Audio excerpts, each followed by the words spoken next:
ముద్దమందారం serial మంచి రేటింగ్తో ముందుకు పోవడమే కాకుండా ఈ సీరియల్లో నటించే నటీనటులకి మంచి క్రేజ్ వచ్చింది. ముఖ్యంగా ముద్దమందారం సీరియల్లో పార్వతి క్యారెక్టర్ మన తెలుగింటి అమ్మాయిలాగా అందరినీ ఆకట్టుకోవడమే కాకుండా ఆ సీరియల్లో నటించే మంచి క్రేజ్ సంపాదించింది.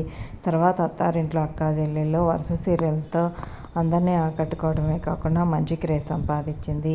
లేటెస్ట్గా ఫోటోషూట్ చేయించుకొని ఆ ఫొటోస్ని తన సోషల్ మీడియా ద్వారా షేర్ చేసింది. ఈ ఫొటోస్ చూసిన నెటిజన్లు కూడా చాలా రోజుల తర్వాత పార్వతిని చూడటం చాలా హ్యాపీగా ఉంది. మళ్ళీ కొత్త సీరియల్ ద్వారా మన ముందుకి ఎప్పుడు వస్తారు పార్వతి గారు అంటూ కామెంట్స్ పెడుతున్నారు. ప్రస్తుతం ట్రెడిషనల్ లుక్లో పార్వతి తనుజ చేయించుకున్న ఫొటోస్ ఇప్పుడు నెట్టింట్లో వైరల్ అవుతున్నాయి. ఆ ఫొటోస్ని నార్మల్ క్యూట్ మూమెంట్స్ని ఈ వీడియోలో చూసేయండి. తనుజ ప్రస్తుతం సోషల్ మీడియాలో చాలా యాక్టివ్గా ఉంటుంది. తనకు సంబంధించిన అప్డేట్స్ని ఎప్పటికప్పుడు షేర్ చేస్తూ ఉంది.